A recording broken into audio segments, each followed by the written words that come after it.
Dulu banyak orang mengira Jepang hanya akan membuka pintu lebar untuk tenaga kerja dari negara-negara tertentu. Namun kini situasinya berubah cepat.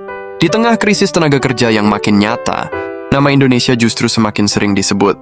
Bukan karena kebetulan, tetapi karena ribuan pekerja Indonesia mulai dianggap sebagai solusi yang sangat dibutuhkan.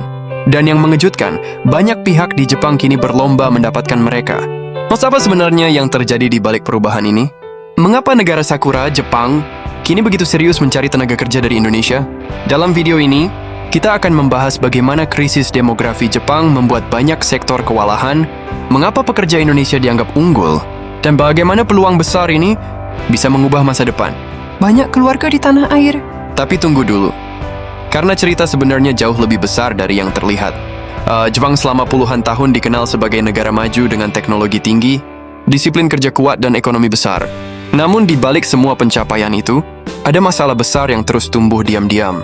Populasi menua dengan sangat cepat, angka kelahiran rendah, dan jumlah penduduk usia produktif terus menurun. Akibatnya banyak perusahaan kesulitan mencari karyawan, mulai dari pabrik, rumah sakit, restoran, konstruksi, hingga sektor perawatan lansia. Masalah ini bukan isu kecil. Di berbagai kota Jepang, banyak usaha terpaksa mengurangi jam operasional karena kekurangan pegawai. Sebagian bisnis bahkan tutup bukan karena rugi, tetapi karena tidak ada orang yang bisa bekerja. Bayangkan, di negara dengan teknologi secanggih Jepang, tantangan terbesarnya justru manusia. Dan di saat itulah perhatian mulai mengarah ke Asia Tenggara, termasuk Indonesia. Indonesia masuk radar karena memiliki populasi besar, usia produktif melimpah, dan jumlah pencari kerja yang terus tumbuh. Namun bukan itu saja. Banyak perusahaan Jepang mulai menilai pekerja Indonesia punya karakter yang cocok dengan budaya kerja mereka. Ramah, cepat belajar, tahan tekanan, disiplin jika dibina dengan baik, serta dikenal mampu beradaptasi. Hal-hal seperti ini sangat bernilai di pasar kerja Jepang. Lalu datang program-program resmi seperti magang teknis, Specified Skilled Worker atau SSW, serta kerja sama penempatan tenaga kerja antar negara. Jalur ini membuka kesempatan lebih luas bagi warga Indonesia untuk bekerja secara legal di Jepang. Dari sinilah jumlah pekerja Indonesia mulai naik tajam dari tahun ke tahun. Dan ketika hasilnya terlihat baik, permintaan pun ikut melonjak. Yang menarik, banyak perusahaan Jepang awalnya hanya mencoba merekrut beberapa orang Indonesia. Tetapi setelah melihat performa mereka, perekrutan diperbesar. Ada yang awalnya mengambil 5 orang, lalu bertambah menjadi puluhan. Ada juga perusahaan yang secara khusus meminta kandidat dari Indonesia karena pengalaman sebelumnya dianggap memuaskan. Inilah momen ketika persaingan mulai terjadi. Sektor perawatan lansia menjadi salah satu contoh paling jelas. Jepang memiliki populasi lansia yang sangat besar, sementara jumlah perawat dan caregiver jauh dari cukup. Pekerjaan ini membutuhkan kesabaran, empati, dan komunikasi yang baik. Banyak pemberi kerja menilai pekerja Indonesia punya keunggulan di sisi tersebut. Bukan hanya bekerja aja, tetapi juga mampu membangun hubungan hangat dengan pasien. Di sektor manufaktur pun cerita serupa muncul. Pabrik-pabrik membutuhkan tenaga kerja yang stabil, mau belajar sistem kerja secara detail, dan mampu menjaga kualitas. Pekerja Indonesia dinilai cukup cepat menyesuaikan diri dengan standar produksi Jepang. Bahkan beberapa perusahaan mulai menyediakan pelatihan bahasa Indonesia sederhana bagi staf lokal agar komunikasi lebih lancar. Itu tanda bahwa kebutuhan mereka sudah sangat serius. Namun bukan berarti jalannya mudah.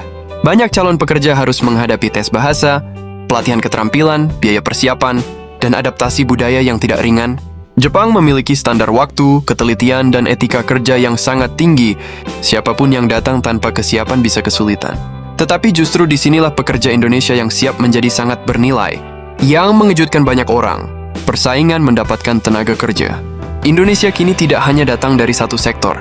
Konstruksi membutuhkan mereka, hotel membutuhkan mereka, pertanian membutuhkan mereka, restoran membutuhkan mereka, hingga logistik ikut mencari. Ketika banyak industri datang bersamaan, posisi pekerja tentu menjadi lebih kuat dibanding masa lalu. Beberapa daerah di Jepang bahkan aktif mengadakan pameran kerja dan kerja sama dengan lembaga pelatihan di Indonesia.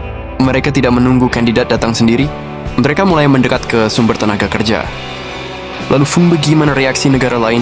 Negara-negara Asia lain yang juga mengandalkan pekerja migran mulai melihat Jepang sebagai pesaing baru dalam perebutan tenaga kerja berkualitas. Jika Jepang menawarkan gaji lebih baik, lingkungan kerja lebih stabil, dan jalur karier lebih jelas, maka banyak kandidat akan mempertimbangkan pindah arah. Persaingan regional pun semakin terasa. Bagi Indonesia, ini bisa menjadi peluang ekonomi besar. Remitansi dari pekerja luar negeri mampu membantu keluarga, membiayai pendidikan, membuka usaha, dan meningkatkan kesejahteraan daerah asal. Selain itu, akan para pekerja yang pulang membawa pengalaman, disiplin kerja, kemampuan bahasa, dan keterampilan teknis yang nilainya sangat tinggi. Tetapi, ada sisi lain yang jarang dibahas. Jika terlalu banyak tenaga terampil keluar tanpa strategi, Indonesia juga bisa menghadapi kekurangan SDM di sektor tertentu. Karena itu, peluang ini harus dikelola dengan cerdas.